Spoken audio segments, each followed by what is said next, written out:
الحمد لله الجبار والصلاة والسلام على رسوله المختار وعلى آله الأطهار وأصحابه الأخيار إلى يوم القرار. أما بعد، فقد قال الله تبارك وتعالى في القرآن المجيد والفرقان الحميد: أعوذ بالله السميع العليم من الشيطان اللعين الرجيم. بسم الله الرحمن الرحيم.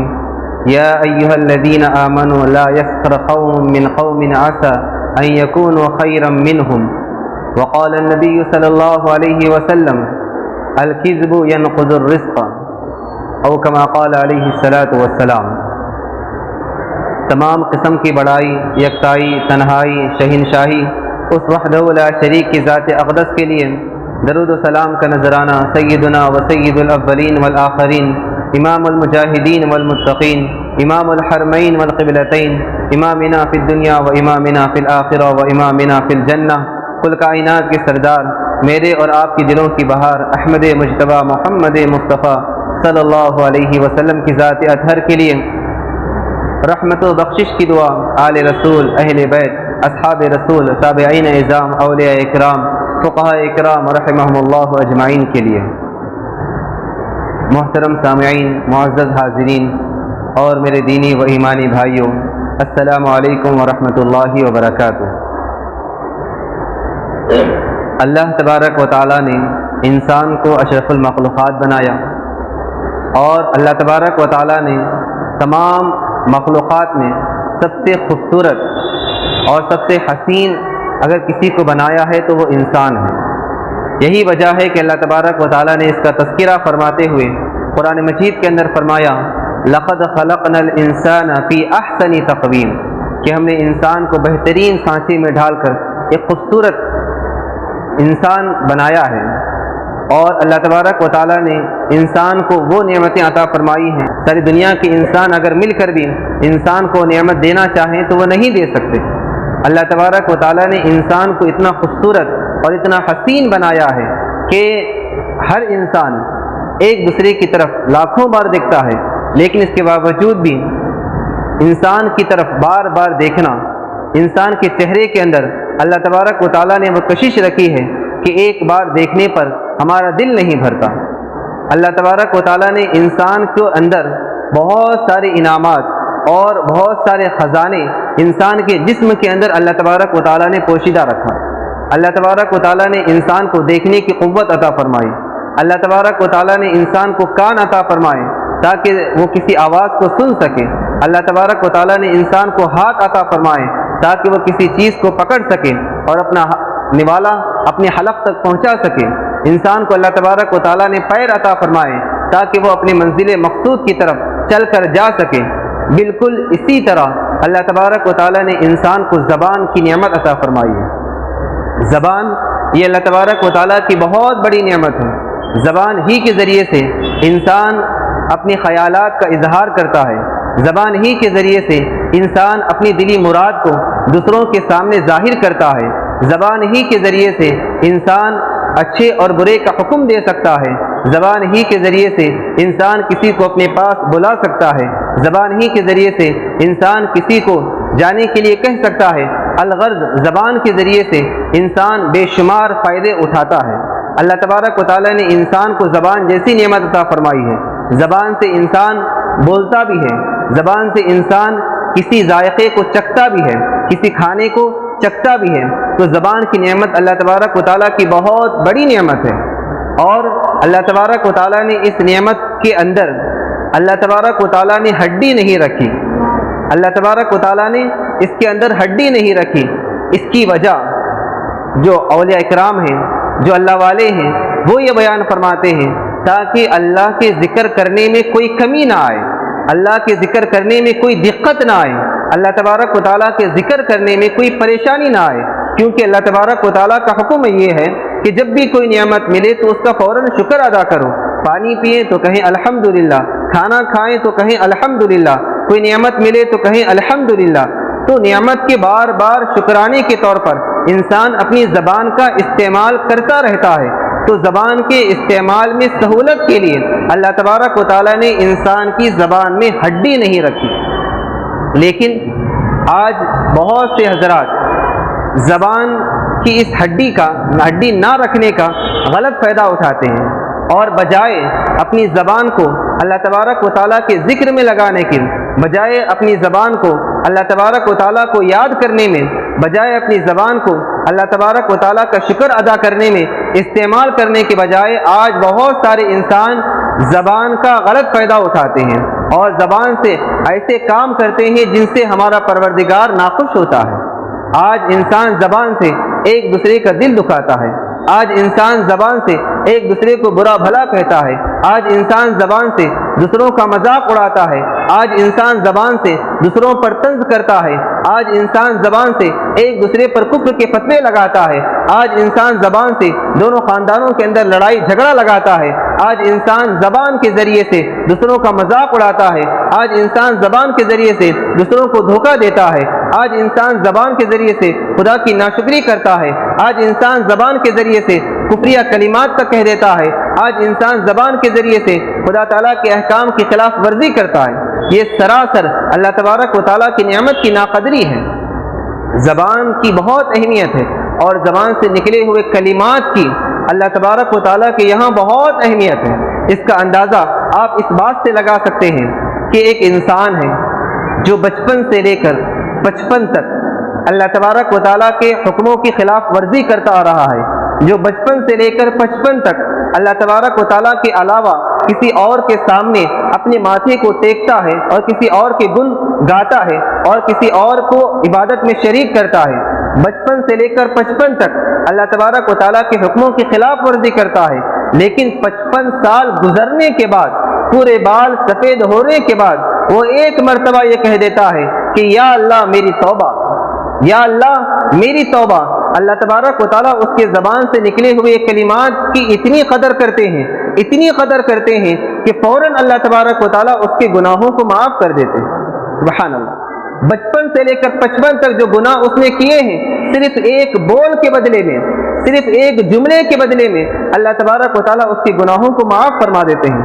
یہ ہے زبان سے نکلے ہوئے کلمات کی اہمیت۔ یہ اللہ تبارک و تعالیٰ کی یہاں اس کی بڑی قدر ہے، بلکہ کتابوں کے اندر یہاں تک آتا ہے کہ اگر کوئی انسان بڑھاپے تک شرک کرتا رہتا ہے، بڑھاپے تک غیر اللہ کی عبادت کرتا رہتا ہے، بڑھاپے میں آنے کے بعد وہ اللہ تبارک و تعالیٰ پر ایمان لے آتا ہے اور اللہ تبارک و تعالیٰ سے اپنی مغفرت کی بھیک مانگتا ہے، تو فرشتہ جو اس کے داہنی جانب ہوتا ہے اس کے اس عمل کو لے کر آسمان کی طرف ابھی جا ہی رہا ہوتا ہے کہ اس کی ملاقات ایک اور دوسرے فرشتے سے ہوتی ہے جو آسمان سے نیچے اتر رہا ہوتا ہے۔ دونوں فرشتے آپس میں ملتے ہیں، آسمان اور زمین کے درمیان میں دونوں فرشتے آپس میں ملتے ہیں۔ نیچے والا فرشتہ اوپر سے آنے والے فرشتے سے کہتا ہے کہ کہاں سے آ رہے ہو؟ تو وہ اس کو پوچھتا ہے کہ تم کہاں سے آ رہے ہو؟ تو وہ کہتا ہے کہ ایک اللہ کے بندے نے اپنی گناہوں کی معافی مانگی ہے اور اللہ تبارک و تعالیٰ سے مغفرت کی بھیک مانگی ہے، میں اسی عمل کو لے کر اللہ تبارک و تعالیٰ کی طرف جا رہا ہوں۔ تو آسمان سے جو نیچے والا فرشتہ آ رہا ہوتا ہے وہ یہ کہتا ہے کہ میں اسی کی مغفرت کا پروانہ لے کر دنیا میں اتر رہا ہوں۔ سبحان اللہ، اللہ تبارک و تعالیٰ اتنی جلدی انسان کے گناہوں کو معاف کر دیتے ہیں۔ اللہ تبارک و تعالیٰ کے یہاں زبان سے نکلے ہوئے کلمات کی اتنی زیادہ قدر و قیمت ہے، لیکن آج انسان بغیر سوچے سمجھے اپنے زبان سے کلمات نکال دیتا ہے۔ اسی لیے حکماء نے کہا ہے عقل مند وہی ہے جو بولنے سے پہلے تولے، جو بولنے سے پہلے تولے، لیکن آج بہت سے لوگ بول کر تولتے ہیں، بلکہ بعض بے وقوف تو ایسے بھی ہوتے ہیں جو بول کر تولتے بھی نہیں ہیں، انہیں اندازہ بھی نہیں ہوتا کہ ان کی زبان سے کیا کچھ نکل گیا ہے، انہیں اس کا اندازہ ہی نہیں ہوتا کہ ان کی زبان سے نکلے ہوئے کلمات سے سامنے والے کے دل پر کیا اثر ہوا ہے، انہیں اندازہ ہی نہیں ہوتا کہ سامنے والے کا دل دکھے یا خوش ہو، انہیں کوئی پرواہ نہیں ہوتی۔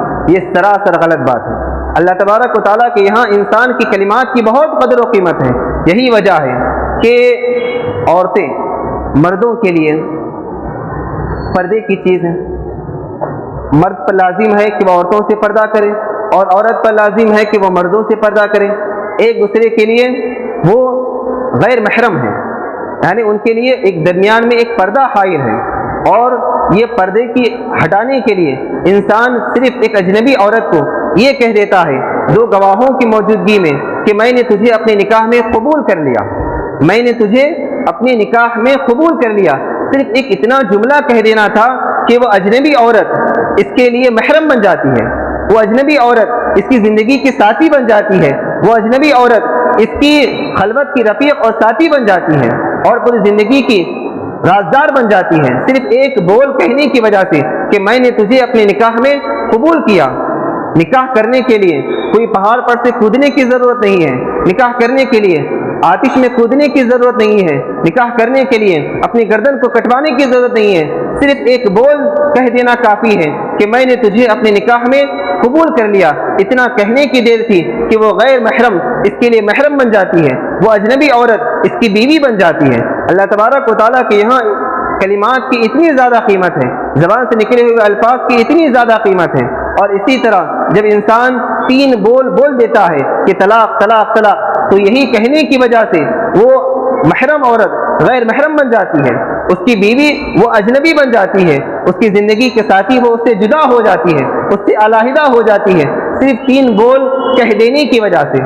تو اللہ تبارک و تعالیٰ کے یہاں زبان سے نکلے ہوئے کلمات کی بہت زیادہ قدر و قیمت ہے، زبان سے نکلے ہوئے کلمات کی بہت زیادہ قدر و قیمت ہے۔ یہی وجہ ہے کہ اللہ تبارک و تعالیٰ نے فرمایا ما یلفظ من قول الا لدیہ رقیب عتید، کہ انسان اپنی زبان سے کوئی کلمہ نہیں کہتا، کوئی لفظ نہیں کہتا، یہاں تک کہ اس کو لکھنے والا اس پر نگران ایک فرشتہ مقرر ہوتا ہے۔ جیسے ہی انسان زبان سے کوئی لفظ نکالتا ہے تو فوراً وہ فرشتہ اس کو لکھ لیتا ہے، اس کو لکھ لیتا ہے، اور یہی نامہ اعمال کل قیامت کے دن انسان کے سامنے پیش کیا جاتا ہے۔ اسی لیے ہمیں چاہیے کہ کوئی بھی کلمہ کہنے سے پہلے فوراً اس کو تولیں پھر بولیں، کیا یہ سچ ہے، کیا یہ جھوٹ ہے، کیا یہ حق ہے، کیا یہ باطل ہے، کیا یہ جائز ہے، کیا یہ ناجائز ہے۔ کوئی بھی کلمہ کہنے سے پہلے ہم اس کو پہلے سوچیں پھر بولیں، یہ انسان کی عقل کا تقاضا ہے۔ لیکن آج کل بہت سے لوگ زبان کا غلط فائدہ اٹھاتے ہیں، زبان کے ذریعے سے جھوٹ بولتے ہیں، زبان کے ذریعے سے دوسروں کا مذاق اڑاتے ہیں۔ کل کا دن تھا 1 اپریل کا دن، 1 اپریل کو ایک رسم کی شکل میں، ایک تہوار کی شکل میں غیر مسلم یہود و نصارہ، اور افسوس کی بات ہے کہ بعض مسلم نوجوان، بعض مسلم بچیاں بھی اپریل فول کے نام پر ایک تہوار مناتے ہیں جس کے اندر سراسر لوگوں کو دھوکہ دینا ہوتا ہے، جس کے اندر سراسر لوگوں کا مذاق اڑانا ہوتا ہے، جس کے اندر سراسر جھوٹ بولنا ہوتا ہے۔ کتنی غلط بات ہے، جبکہ ہمارا اسلام، جبکہ ہمارا مذہب، جبکہ ہماری شریعت، جبکہ ہماری تعلیمات ہمیں جھوٹ سے منع کرتے ہیں، جبکہ ہماری تعلیمات ہمیں لوگوں کو دھوکہ دینے سے منع کرتے ہیں، لیکن آج بہت سے لوگ اس رسم کو اپنا رہے ہیں اور اپریل فول کے نام پر لوگوں کا مذاق اڑاتے ہیں، اپریل فول کے نام پر لوگوں کو بیوقوف بناتے ہیں، اپریل فول کے نام پر لوگوں کا دل دکھاتے ہیں، اپریل فول کے نام پر لوگوں سے جھوٹ بولتے ہیں۔ یہ سراسر اسلامی تعلیمات کے خلاف ہے۔ آپ کو معلوم ہونا چاہیے کہ اللہ کے نبی صلی اللہ علیہ وسلم نے فرمایا ہے من تشبہ بقوم فہو منہم، جو جس قوم کی مشابہت اختیار کرتا ہے کل قیامت کے دن وہ اسی میں سے اٹھایا جائے گا، تو کل قیامت کے دن اس کو اسی میں سے اٹھایا جائے گا۔ آپ کو معلوم ہونا چاہیے کہ یہ رسم کو ایجاد کرنے والے کون ہیں، اس رسم کو اپنانے والے کون ہیں، اس تہوار کو منانے والے کون ہیں، یہ سراسر یہود و نصارہ ہیں۔ آپ کو معلوم ہونا چاہیے کہ اپریل فول کیوں منایا جاتا ہے۔ آج سے 17ویں صدی سال پہلے لوگوں کا جو سال شروع ہوتا تھا وہ جنوری کی بجائے 1 اپریل سے شروع ہوتا تھا، اور ان کی جو دیوی تھی وینس، اس کے نام پر یہ لوگ خوشیاں منایا کرتے تھے، اس کے نام پر یہ لوگ خوشیاں منایا کرتے تھے، ایک دوسرے کا مذاق اڑایا کرتے تھے۔ وہیں سے یہ رسم چلی آ رہی ہے۔ یہ سراسر یہ غیر اسلامی تہوار ہے، یہ سراسر یہ غیروں کا تہوار ہے، یہ سراسر یہود و نصارہ کا تہوار ہے۔ آج مسلم نوجوان، آج مسلم بچیاں جو ٹرینڈ کے چکر میں، جو کیا ہے فیشن کے چکر میں، جو کیا ہے کلچر کے چکر میں، اور کیا ہے تہذیب کے چکر میں ان کی دیکھا دیکھی مسلمان بھی اس کام کو کر رہے ہیں، مسلمان بھی اس گناہ کو کر رہے ہیں۔ یہ سراسر غیر اسلامی تہوار ہے۔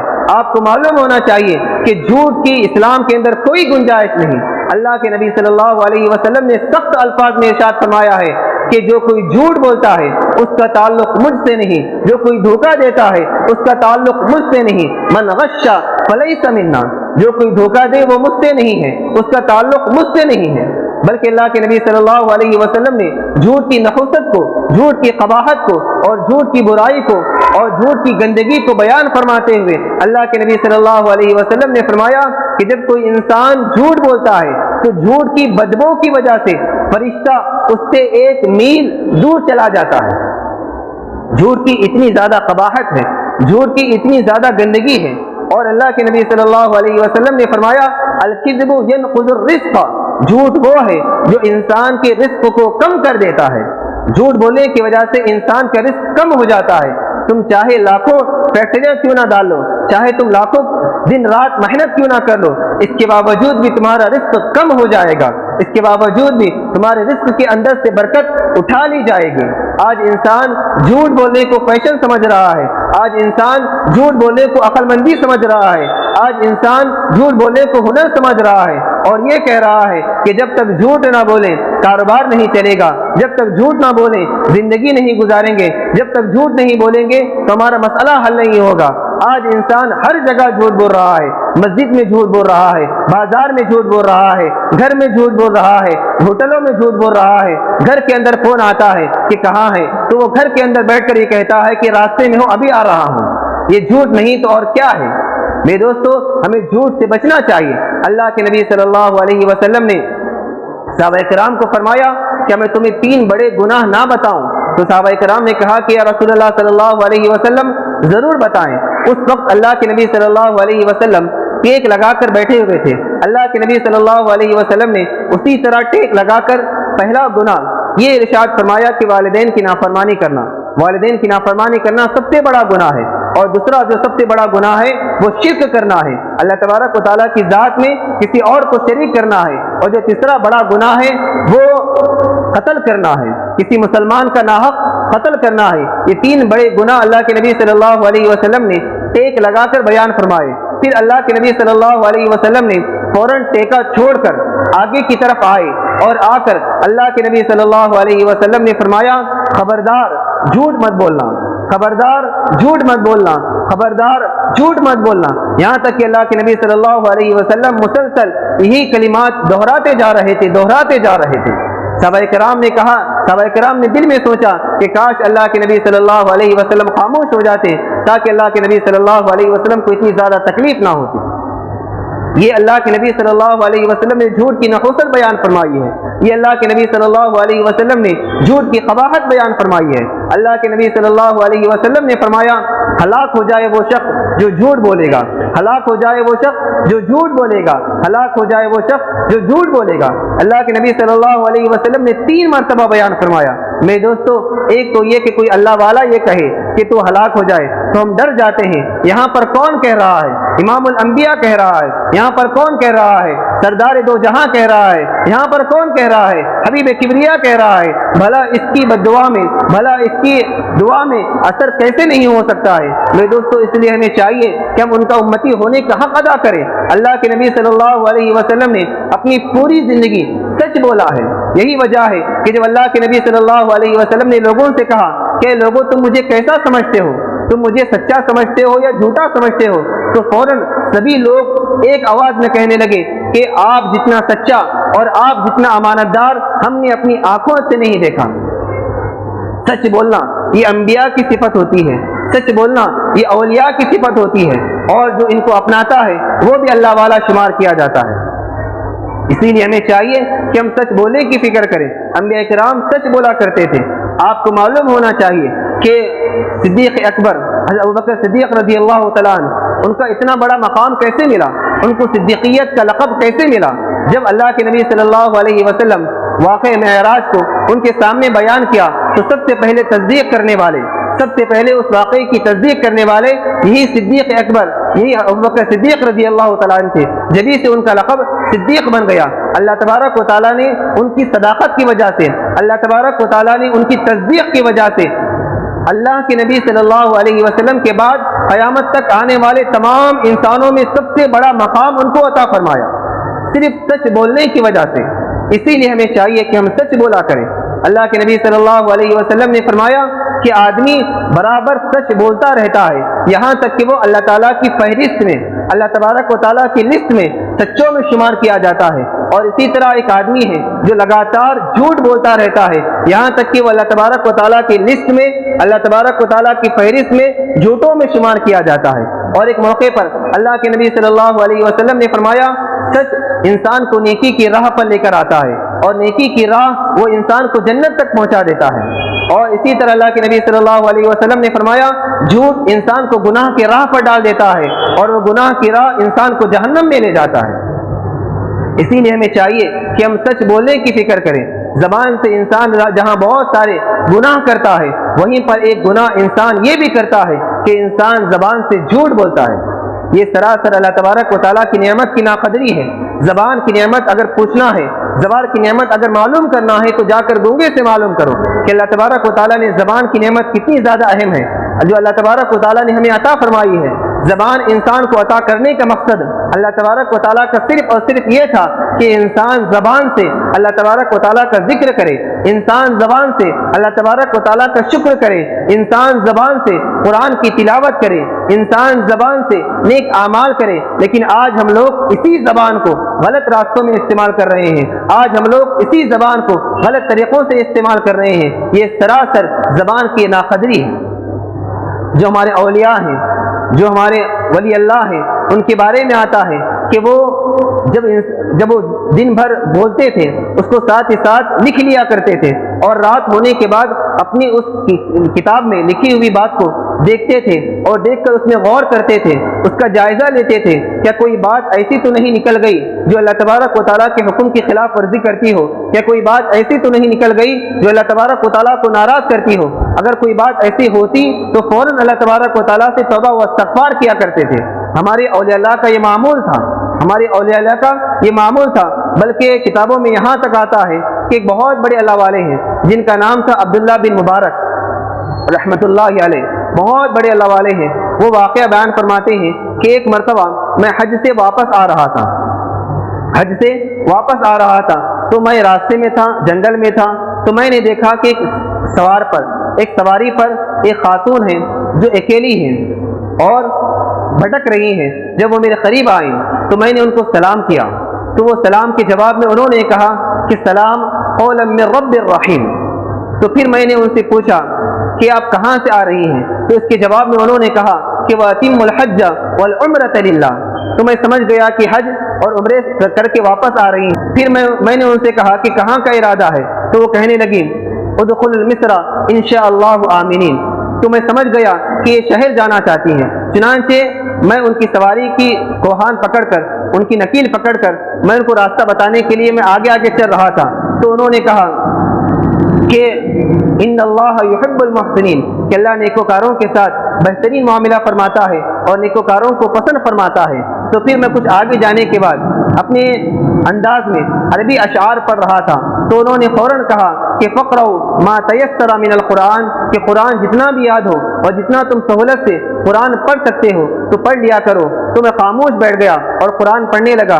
پھر کچھ دور آگے جانے کے بعد جب میں شہر میں داخل ہو گیا تو میں نے کہا کہ شہر میں آپ کے کون رہتے ہیں؟ تو وہ کہنے لگے کہ المال والبنون زینت الحیات الدنیا۔ تو میں سمجھ گیا کہ ان کی اولاد اس شہر میں رہتی ہیں۔ تو میں اس شہر میں داخل ہو گیا اور جا کر ان سے پوچھا کہ آپ کے بیٹوں کے نام کیا ہیں؟ تو وہ کہنے لگی کہ وہ ابراہیم و اسماعیل و اسحاق۔ تو میں سمجھ گیا کہ ان کے بیٹوں کے نام ابراہیم ہے، اسحاق ہے اور اسماعیل ہے۔ تو میں یہ تینوں نام آواز دے کر لوگوں کو بلایا، تو فوراً ان میں سے 3 صاحب علم لوگ میرے سامنے آئے اور آ کر فوراً اپنی ماں سے لپٹ گئے۔ تو میں سمجھ گیا کہ یہ ان کی والدہ ہیں۔ تو پھر میں جانے لگا تو ان کی والدہ کہنے لگی وَيُطْعِمُونَ الطَّعَامَ عَلَىٰ حُبِّهِ مِسْكِينًا وَيَتِيمًا وَأَسِيرًا۔ تو میں سمجھ گیا کہ مجھے کھانے کی دعوت دے رہی ہیں، تو میں معذرت کرنے لگا۔ تو پھر وہ کہنے لگی انما نطعمکم لوجہ اللہ، میں تو اللہ کی رضا کے لیے تمہیں کھانا پیش کر رہی ہوں۔ تو میں بڑا حیران ہوا۔ تو میں نے ان کے بیٹوں سے پوچھا کہ آخر یہ کیا معاملہ ہے کہ جب بھی میں ان سے کوئی سوال کرتا ہوں تو یہ فوراً قرآن کی آیت پڑھ دیتے ہیں، یہ فوراً قرآن کی تلاوت شروع کر دیتے ہیں۔ تو ان کے بیٹے کہتے ہیں کہ آج سے 20 سال سے یہ میری والدہ کا معمول ہے کہ انہوں نے قرآن کی آیات کے علاوہ کوئی لفظ اپنی زبان سے نہیں نکالا، قرآن کی آیات کے علاوہ کوئی لفظ 20 سال سے اپنی زبان سے نہیں نکالا، اور وہ انہیں ڈر اس بات کا ہے کہ کہیں کوئی لفظ ایسا نہ نکل جائے جو کل قیامت کے دن میری پکڑ کا سبب بن سکے، میری پکڑ کا سبب بن سکے۔ اس لیے وہ 20 سال تک قرآن کی آیات کا، ہم جب بھی سوال کرتے ہیں تو قرآن کی آیات کے ذریعے سے وہ ہمیں جواب دیتی ہیں۔ تو ہمارے اولیاء اللہ کا یہ معمول تھا، وہ اتنا ڈرتے تھے کہ کہیں کوئی لفظ پکڑ کا ذریعہ نہ بن جائے، کوئی لفظ پکڑ کا ذریعہ نہ بن جائے۔ آج ہمارا معمول ہے کہ زبان کو ایسے قینچی کی طرح چلا دیتے ہیں کہ اس کی کوئی پرواہ نہیں کرتے کہ ہمارا کون سا لفظ پکڑ کا ذریعہ بنے گا، ہمارا کون سا لفظ عذاب کا ذریعہ بنے گا، ہم کون سے لفظ کے ذریعے سے اللہ کی پکڑ میں آ جائیں گے۔ اسی لیے ہمیں چاہیے کہ بولنے سے پہلے 100 بار سوچیں کہ یہ لفظ میں جو بول رہا ہوں، یہ جو جملہ میں بول رہا ہوں، اس سے میرا پروردگار خوش ہوتا ہے یا ناخوش ہوتا ہے۔ اللہ کے نبی صلی اللہ علیہ وسلم نے ہمیں اسی بات کی تعلیم دی ہے۔ انسان کی لفظش جو زبان سے ہوتی ہے اور ایک پیر سے ہوتی ہے، انسان اگر پیر سے پھسل کر اگر گر جائے تو کھڑا ہونے کی پھر بھی امید ہے، لیکن اگر انسان زبان کے ذریعے سے اگر پھسل جائے تو انسان پھر دوبارہ اس کو پکڑنے پر، دوبارہ اس کو سدھارنے پر قادر نہیں رہ سکتا۔ کسی نے کیا خوب واقعہ بیان کیا ہے کہ حسن بصری رحمۃ اللہ علیہ بہت بڑے اللہ والے ہیں، وہ فرماتے ہیں کہ میں ایک معمولی سی بچی نے مجھے جو نصیحت کی ہے وہ نصیحت کے ذریعے سے میں نے اپنی زندگی کو سدھار لیا۔ وہ کہنے لگے کہ ایک مرتبہ میرے گاؤں کے اندر بہت تیز بارش ہوئی، بارش ہونے کے بعد پورا گاؤں کے اندر کیچڑ پھیل گیا اور سب لوگ سنبھل کر چل رہے تھے کہ کہیں کیچڑ کے ذریعے سے پھسل کر گر نہ جائیں، تو میں بھی سنبھل کر چل رہا تھا۔ راستے میں نے ایک بچی کو دیکھا تو میں نے شفقت کے مارے، محبت کے مارے میں نے اس بچی سے کہا کہ بیٹی ذرا سنبھل کر چلنا۔ تو بچی کہنے لگی کہ میں اگر گر جائی تو میرا نقصان ہے، میں اگر گر گئی تو میرا نقصان ہے، مجھے مار لگے گا، مجھے تکلیف ہوگی، لیکن اگر آپ خدا نخواستہ اگر پھسل کر گر جائیں تو پوری قوم کا نقصان ہو جائے گا، پوری قوم تباہ و برباد ہو جائے گی۔ تو تبھی میں سمجھ گیا، کیونکہ ایک عالم جو ہوتا ہے، ایک امام جو ہوتا ہے، ایک رہبر جو ہوتا ہے، ایک مقتدی جو ہوتا ہے، ایک شیخ جو ہوتا ہے، اس کی ذمہ داری یہ ہوتی ہے کہ وہ پوری قوم کو لے کر چلے، اس کی ذمہ داری یہ ہوتی ہے کہ پوری جماعت کو لے کر چلے۔ اس کے ایک لفظ سے پوری جماعت سدھر بھی سکتی ہے، اس کے ایک لفظ سے پوری جماعت بگڑ بھی سکتی ہے۔ تو وہ بچی نے جو مجھے نصیحت کی پوری زندگی مجھے یاد رہی۔ اسی لیے کہ ہمیں چاہیے کہ ہم اپنی زبانوں کو درست کریں، اپنی زبان سے وہی لفظ نکالیں، اپنی زبان سے وہی جملہ نکالیں جس سے ہمارا پروردگار خوش ہوتا ہو، اور ہرگز اپنی زبان سے کوئی بھی ایسا لفظ نہ نکالیں جس سے ہمارا پروردگار ناخوش ہوتا ہو۔ حضرت علی رضی اللہ تعالیٰ عنہ کا قول ہے کہ انسان کی شخصیت، انسان کی ذات اور انسان کی حقیقت اس کی زبان کے نیچے چھپی ہوئی ہوتی ہے۔ انسان کی شخصیت اس کی زبان کے نیچے چھپی ہوئی ہوتی ہے۔ جب انسان کوئی کچھ لفظ بولا تو اس کی حقیقت کھل گئی، یعنی انسان جیسا ہوتا ہے انسان اپنی زبان سے ویسے ہی الفاظ نکالتا ہے۔ حضرت یحییٰ رحمۃ اللہ علیہ بہت بڑے اللہ والے ہیں، وہ یہ فرماتے ہیں کہ انسان کا جو دل ہے وہ ہانڈی کی طرح ہے اور انسان کی جو زبان ہے وہ چمچے کی طرح ہے۔ اب ہانڈی کے اندر جو ہوتا ہے چمچہ وہی نکالتا ہے۔ تو اگر ہمیں چاہیے کہ اپنے دل کے اندر خدا کی نورانیت کو بھریں، ہمیں چاہیے کہ اپنے دل کے اندر خدا کی رحمتوں کو بھریں، ہمیں چاہیے کہ اپنے دل کے اندر لوگوں کی محبتوں کو بھریں، ہمیں چاہیے کہ اپنے دل کے اندر خدا کی ذکر و اذکار سے بھریں۔ تو جب ہم خدا کے ذکر و اذکار سے اپنے دلوں کو پر کریں گے تو ہماری زبان سے بھی وہی نکلے گا، ہماری زبان سے ذکر و اذکار نکلے گا، ہماری زبان سے قرآن کی تلاوت نکلے گی، ہماری زبان سے نیکی والے جملے نکلیں گے۔ اسی لیے ہمیں چاہیے کہ ہم پہلے اپنے دل کو درست کریں۔ اللہ تبارک و تعالیٰ نے ہمیں جو زبان عطا فرمائی ہے اس کی قدر کریں۔ اللہ تبارک و تعالیٰ کی یہ بہت بڑی نعمت ہے۔ اللہ کے نبی صلی اللہ علیہ وسلم نے فرمایا کہ جو انسان، اکثر انسان بلکہ بہت سارے حضرات ایسے ہیں جو جہنم میں جائیں گے دو چیزوں کی وجہ سے، ما بین لحییہ وما بین رجلیہ، وہ ان دونوں میں سے ایک چیز تو وہ ہے جو دونوں جبڑوں کے درمیان میں ہے یعنی زبان، اور ایک چیز وہ ہے جو دونوں رانوں کے درمیان میں ہے یعنی شرمگاہ۔ انسان زبان اور شرمگاہ کی وجہ سے اکثر لوگ جہنم میں جائیں گے۔ اسی لیے ہمیں چاہیے کہ ہم اپنی زبان کو بھی درست رکھیں، اپنی زبان کی بھی حفاظت کریں اور اپنی شرمگاہوں کی بھی حفاظت کریں۔ اور اللہ کے نبی صلی اللہ علیہ وسلم نے فرمایا اگر کوئی شخص مجھے ان دو چیزوں کی ضمانت دے دے تو میں اس کو جنت کی ضمانت دوں گا، ایک ہے زبان اور ایک ہے شرمگاہ۔ اگر کوئی شخص ان دو چیزوں کو حلال طریقے پر اور حلال ذریعے سے اور نیک کام میں اگر استعمال کرے گا تو اللہ تبارک و تعالی اللہ کے نبی صلی اللہ علیہ وسلم نے اس کو جنت کی ضمانت دی ہے۔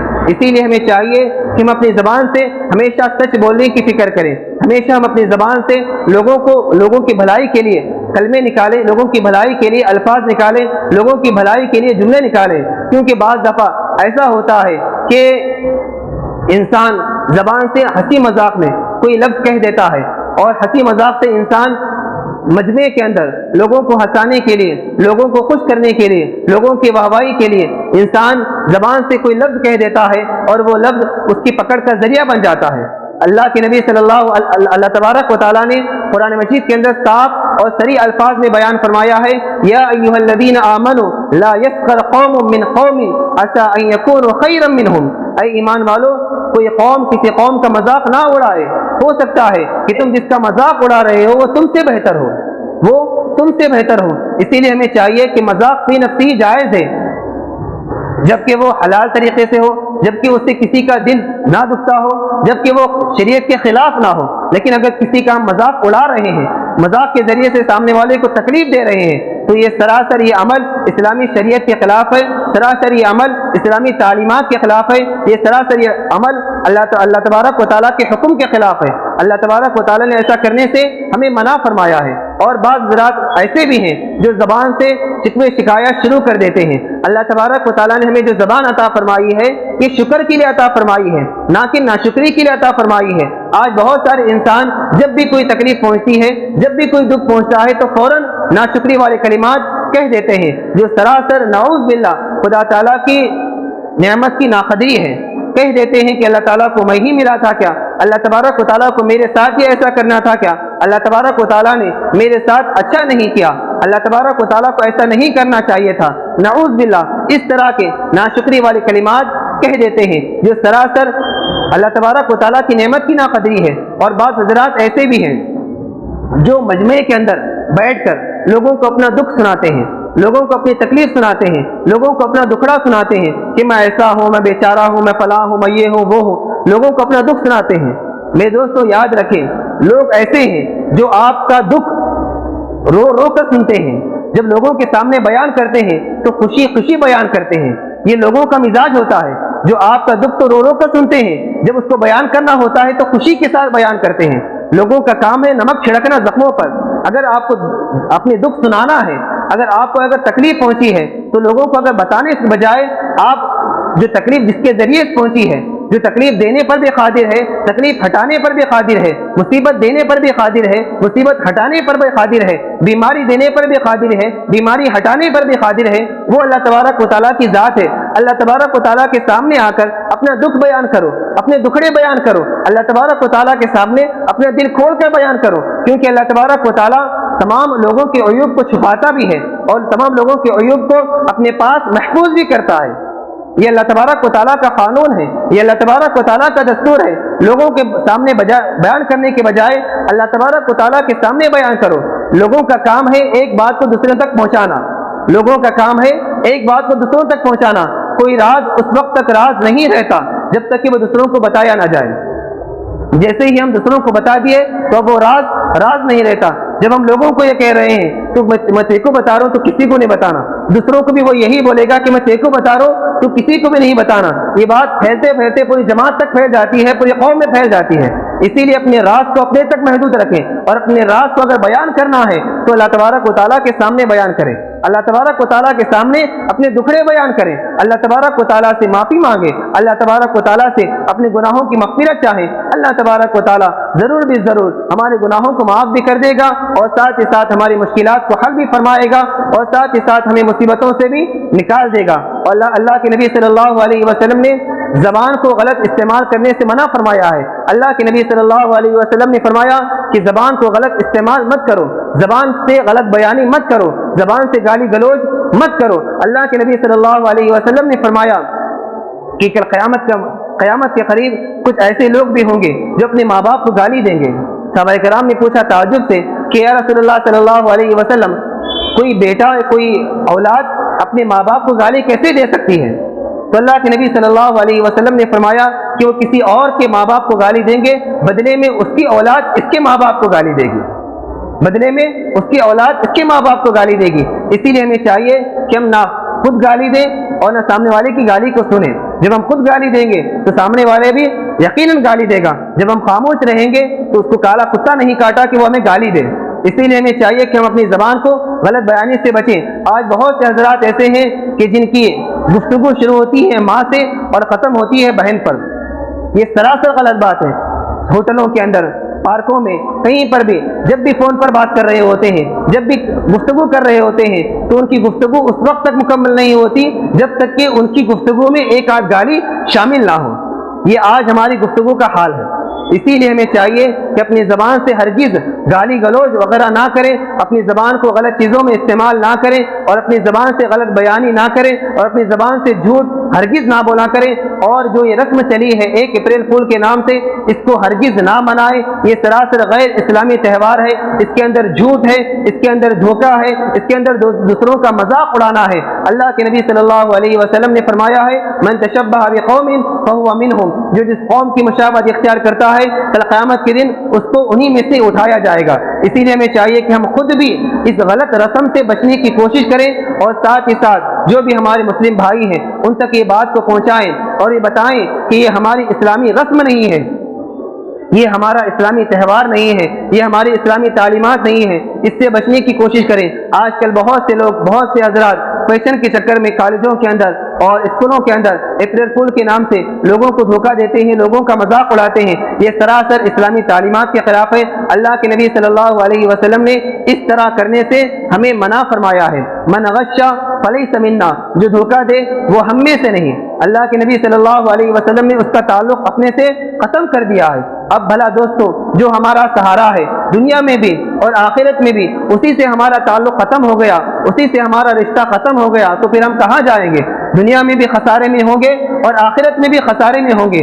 دنیا میں بھی شرمندگی اٹھائیں گے اور آخرت میں بھی شرمندگی اٹھائیں گے۔ اگر ہم یہ چاہتے ہیں کہ ہمارا تعلق ہمارے نبی سے اور زیادہ مضبوط ہو، ہمارا تعلق، ہمارا رشتہ ہمارے نبی سے اور زیادہ مضبوط ہو، تو ہمیں چاہیے کہ ہم سچ کو اپنانے کی فکر کریں، سچ بولنے کی فکر کریں، اور ہمیشہ اپنے کاروبار کے اندر سچ بولیں۔ جب بھی معاملہ ہو سچ بولنے کی فکر کریں۔ ہمارے سچائی پر غیروں کو بھی یقین تھا۔ ایک مرتبہ کا واقعہ ہے کہ مسلم اور غیر مسلم کے درمیان ایک زمین کے بارے میں کچھ لڑائی جھگڑا ہو گیا۔ غیر مسلم یہ کہہ رہے ہیں کہ زمین ہماری ہے، اور مسلم کہہ رہے ہیں کہ زمین ہماری ہے۔ چلتے چلتے یہ فیصلہ عدالت میں پہنچ گیا، جج کے سامنے پیش کیا گیا، اب وہاں پر بھی مسئلہ نہیں سلجھ رہا تھا۔ بالآخر کافروں میں سے، غیر مسلموں میں سے ایک شخص نے اٹھ کر کہا کہ مسلمانوں میں ایک شخص ایسا ہے کہ ہم اس کے فیصلے پر راضی ہیں۔ چنانچہ کل اس شخص کو سامنے لایا گیا۔